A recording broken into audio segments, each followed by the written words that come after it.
আমরা যদি মানুষের সমর্থন পাই এবং সরকার গঠন করতে সক্ষম হই, তাহলে আমরা কতগুলো পদক্ষেপ নিতে চাই।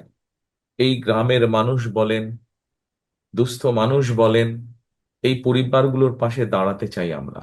সেখানে আমরা আমাদের ফ্যামিলি কার্ডের কথা বলেছি। বাংলাদেশের অর্ধেক জনসংখ্যার মতন মানুষ প্রত্যক্ষ বা পরোক্ষভাবে কৃষির সাথে জড়িত। মানুষের বা দেশের সব সর্বমোট জনসংখ্যার বেশিরভাগ মানুষ তো গ্রামেই বাস করে, এবং গ্রামে যারা বাস করে কম বেশি সেই মানুষগুলো কৃষি কাজের সাথে জড়িত। আজকে কৃষক যদি ভালো থাকে, কৃষক যদি তার পণ্যের উৎপাদিত পণ্যের ন্যায্য মূল্য পায়, তাহলে সামগ্রিকভাবে দেশ ভালো থাকবে। কৃষক যদি উৎপাদন বাড়াতে সক্ষম হয়, তাহলে দেশের বাকি মানুষ স্বল্প মূল্যে ন্যায্য মূল্যে কৃষি উৎপাদিত পণ্যগুলো তারা পাবে।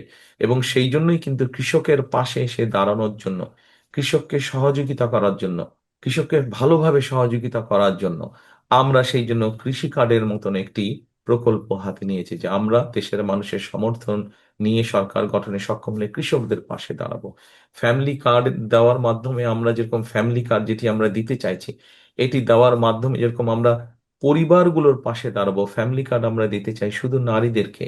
একটি পরিবারের যে নারী, নারী প্রধান যে, তাকে আমরা এই ফ্যামিলি কার্ডগুলো দিতে চাই, যাতে তার পরিবারের সহযোগিতা হয়, তার পরিবারের জন্য সুবিধা হয়, সাহায্য হয়। ঠিক একইভাবে আমরা দিতে চাই কৃষক কার্ড কৃষকদের জন্য। অর্থাৎ আমাদের রাজনীতিটাকে আমরা নিয়ে যেতে চাই, রাজনীতিটাকে শুধু স্লোগান, মিটিং, মিছিল এর মধ্যে আমরা সীমাবদ্ধ রাখতে চাই না। আমরা রাজনীতিটাকে এমনভাবে নিয়ে যেতে চাই যাতে সাধারণ মানুষ বলতে আমরা যাদেরকে বুঝি, সেই মানুষগুলোর পাশে যাতে আমরা দাঁড়াতে পারি। তারপরে যেমন ধরেন, আমরা আরেকটি প্রকল্প চালু করতে চাই, খাল কাটা প্রকল্প। এখানে নিশ্চয়ই অনেক মুরব্বী আছেন, এখানে আমার সিনিয়র নেতৃবৃন্দ যারা আছেন তাদের মনে আছে যে শহীদ জিয়ার সময় খাল কাটা কর্মসূচি শুরু হয়েছিল, এবং সেই খাল কাটার মাধ্যমে কিভাবে দেশের মানুষ, সে কৃষক হোক, সাধারণ মানুষ হোক, কিভাবে বিভিন্ন পর্যায়ের মানুষ খাল কাটার উপকারিতা পেয়েছিলেন, পানির সুবিধা পেয়েছিলেন। সেই খাল কাটা বন্ধ হয়ে যাওয়ার কারণে আমরা আজকে দেখেছি যে গ্রামে গঞ্জে উপজেলায় জেলা পর্যায়ে খাল নদীগুলা বন্ধ হয়ে যাওয়াতে মানুষ কষ্টের মধ্যে, পানির কষ্ট ভোগ করছে মানুষ। ঠিক একইভাবে কৃষকরা সেচ সুবিধা থেকে বঞ্চিত। আমরা যখন আজকে টিউবওয়েল বসাচ্ছি সেচের পানি পাওয়ার জন্য, টিউবওয়েল গভীরে গভীর টিউবওয়েল বসাচ্ছি আমরা, আজকে থেকে 20 বছর আগে যদি 200 ফিট পানি পেতাম, 100 ফিটে পানি পেতাম, আজকে সেখানে 1000 ফিট চলে যাচ্ছে, তারপরেও পানি পাওয়া যাচ্ছে না। এরকম অনেক জায়গা আছে। এই সমস্যাগুলোকে বের করে আনার জন্য আমরা খাল খনন কর্মসূচি শুরু করতে চাইছি, যা শুধুমাত্র গ্রাম অঞ্চলের মানুষরা, যা শহরের মানুষের জন্য উপকার হবে, সামগ্রিকভাবে দেশের মানুষের জন্য উপকার হবে।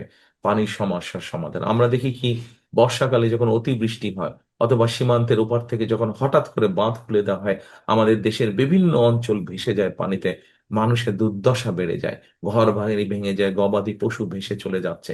আমরা এই বন্যাকে নিয়ন্ত্রণ করা হোক, পানির সুবিধার জন্য হোক, সেচ সুবিধার জন্য হোক, খাল খনন কর্মসূচি, যেই কাজগুলো করলে সাধারণ মানুষ সরাসরি সুযোগ সুবিধা পাবে, সেই কাজগুলো আমরা করতে চাইছি। অর্থাৎ রাজনীতিটাকে আমরা নিয়ে যেতে চাচ্ছি মানুষের উপকারের জন্য। শুধুমাত্র যে আমরা মিটিং মিছিলের মধ্যে রাজনীতি রাখতে চাইছি না, শুধুমাত্র এক দল আরেক দলকে শুধু দোষারোপ করবে, এই দোষারোপের রাজনীতি করলে তো মানুষের পেট ভরে না। কি করলে মানুষের পেট ভরবে, কি করলে মানুষ ভালো থাকবে, সেই কাজগুলো আমরা শুরু করতে চাই, সেই কাজগুলো আমরা করতে চাই। দেখুন, আরেকটি কথা যেমন বলি, এই যে আজকে যে বাচ্চাটা আফিয়া, ও বাচ্চাটা যে আজকে যেই বেচারা, যেই কারণে তার বাবা তাকে ছেড়ে চলে গেছে, অর্থাৎ ওর অনেক অল্প সংখ্যক মানুষের হয়, কিন্তু ও বেচারারও এই রোগটি হয়েছে, যে কারণে তার রংটা, শরীরের রংটা অন্যরকম। গ্রামের মানুষ বিশেষ করে আজকে চিকিৎসা সুবিধা, বেসিক যে চিকিৎসা, মৌলিক যে চিকিৎসা সুবিধা, এই চিকিৎসা সুবিধা থেকে আমাদের লক্ষ লক্ষ কোটি কোটি মানুষ বঞ্চিত আজকে। আমরা গ্রামের মানুষের কাছে, বিশেষ করে মা বোনদের কাছে, বিশেষ করে শিশুরা যাতে গ্রামে যারা বসবাস করছেন তারা যাতে স্বাস্থ্য সুবিধা পান, সেই জন্য আমরা একটি পরিকল্পনা গ্রহণ করেছি। কি সেই পরিকল্পনা? আজকে এই যে কথাগুলো বলছি, এখানে আপনারা যারা আছেন সবাই কিন্তু আপনারা চাঁদপাড়া গ্রামে বাস করেন, অর্থাৎ এখানে উপস্থিত মোটামুটি সবাই কিন্তু অধিকাংশ মানুষ গ্রামের মানুষ। অর্থাৎ দেশ গ্রামের মানুষ যারা আছেন তাদের জন্য বিএনপির কি পরিকল্পনা, সেগুলো সংক্ষেপে আমি আজকে আপনাদের সামনে দু একটি কথার মাধ্যমে বলতে চাইছি। স্বাস্থ্য সুবিধাটা আমরা গ্রামের মানুষের কাছে পৌঁছে দিতে চাই। অনেক বাংলাদেশে বহু বোন আছেন, বহু মা আছেন, যারা বছরের পর বছর ধরে বিভিন্ন শারীরিক কষ্ট ভোগ করছেন, কিন্তু হয়তো সদর উপজেলা হাসপাতালে যেতে পারছেন না, সদর জেলা হাসপাতালে যেতে পারছেন না। হয়তো ছেলে টাইম পাচ্ছে না, হয়তো ভাই টাইম পাচ্ছে না, হয়তো স্বামী সময় করতে পারছে না, তাকে নিয়ে যেতে পারছে না।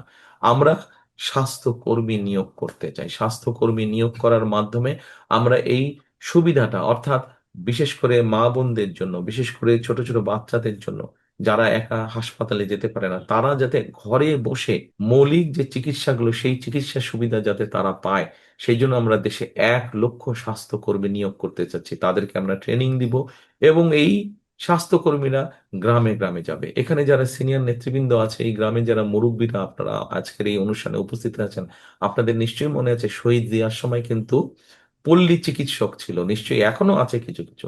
শহীদ জিয়ার সময় পল্লী চিকিৎসক ছিল, অর্থাৎ গ্রামের মানুষ কষ্ট করে যাতে তাদেরকে খুব সিরিয়াস কোনো অসুখ বিসুখ না হলে, ছোটখাটো অসুখ বিসুখ যাতে ঘরে বসেই তাদেরকে আমরা চিকিৎসার সুবিধা দিতে পারি, সেইটির ব্যবস্থা আমরা করতে চাইছি। আরেকটি বিষয় আছে, আমরা বিভিন্ন শ্রেণী পেশার মানুষ, আমরা এই যে বলেছি, একটু আগে বললাম ফ্যামিলি কার্ডের কথা। এই ফ্যামিলি কার্ড দেওয়ার মাধ্যমে আমরা যেরকম মা বোনদেরকে সহযোগিতার হাত বাড়িয়ে দিতে চাইছি, তাদেরকে আমরা স্বাবলম্বী করে গড়ে তুলতে চাইছি। আপনাদের নিশ্চয়ই মনে আছে দেশনেত্রী খালেদা জিয়ার সময় আমাদের নারীদের শিক্ষা, যারা নারীরা যাতে শিক্ষা পায়, ওই জন্য দেশনেত্রী খালেদা জিয়া যখন দেশ পরিচালনার দায়িত্বে ছিলেন, উনি কি করেছিলেন? উনি কিন্তু মেয়েদের শিক্ষা, ক্লাস 12 পর্যন্ত, ইন্টারমিডিয়েট পর্যন্ত মেয়েদের শিক্ষা ব্যবস্থা ফ্রি করে দিয়েছিলেন। গত 25 বছরে কিন্তু বাংলাদেশের নারী সমাজের বহু নারী কিন্তু সেই সুবিধাটা পেয়েছে। কিন্তু শিক্ষার পাশাপাশি দেশনেত্রী খালেদা জিয়া নারীদেরকে শিক্ষার সুযোগ দিয়েছিলেন। আজকে আগামী দিনে ইনশাল্লাহ বিএনপি আপনাদের সমর্থন নিয়ে সরকার গঠনে সক্ষম হলে এই শিক্ষিত নারী সমাজকে আমরা অর্থনৈতিকভাবে স্বাবলম্বী করে গড়ে তুলতে চাই। নারীরা যদি অর্থনৈতিকভাবে স্বাবলম্বী হয়ে গড়ে তুলতে পারে, তাহলে এই দেশকে আমরা সামনের দিকে খুব দ্রুত নিয়ে যেতে পারবো। দেখেন, একটা সংসার, নারী একজন এবং একজন পুরুষ মিলিয়ে একটি সংসার তৈরি হয়। শুধু পুরুষ যদি কাজ করে, নারী যদি কাজ না করে, সংসারটা সুন্দর হতে পারবে? সুন্দর হতে পারবে না। ঠিক একইভাবে দেশের অর্ধেক জনসংখ্যা হচ্ছে নারী। সেই নারীদেরকে যদি আমরা সহযোগিতা না করি, তাহলে তো দেশকে আমরা এগিয়ে নিতে পারবো না।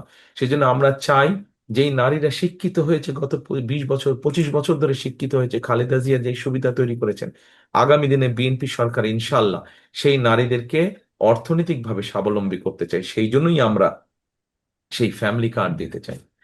খালেদা জিয়ার সময় আপনাদের খাল খননের মাধ্যমে যেরকম শহীদ জিয়া কৃষকদের সেচের সুবিধা করে দিয়েছিলেন, আপনাদের নিশ্চয়ই এখানে অনেকে আছেন যাদের মনে আছে খালেদা জিয়া 91 সালে যখন সরকার গঠন করলেন, তখন কিন্তু কৃষকদেরকে 5,000 টাকার সুবিধা, কৃষি ঋণ মৌকুফ করে দিয়েছিলেন। 25 বিঘা পর্যন্ত জমির খাজনা মৌকুফ করে দিয়েছিলেন। 10,000 টাকা যাদের কৃষি ঋণ ছিল, তাদের সুদটা মৌকুফ করে দিয়েছিলেন। আমরা এবার কৃষক কার্ডের মাধ্যমে কৃষকদের পাশে আরো শক্তভাবে সরকার দাঁড়াতে চায়, যাতে কৃষকদেরকে সুবিধা দিতে পারে।